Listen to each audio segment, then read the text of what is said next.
Hindi pa nag-snow ha, pero dahil sa lamig ng panahon, unti-unti nang nag-ice yung madamo.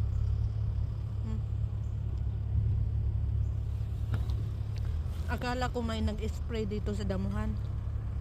Na-realize ko na ano pala to, dahil sa lamig nagganito na sila. Ayos na siya. Ayos na. Dahil sa lamig na yun, wala na yung dahon ng maple o na siya, nag brown na dry na siya, wala nang dahon masyado. Ayun, malapit na ang snow, winter.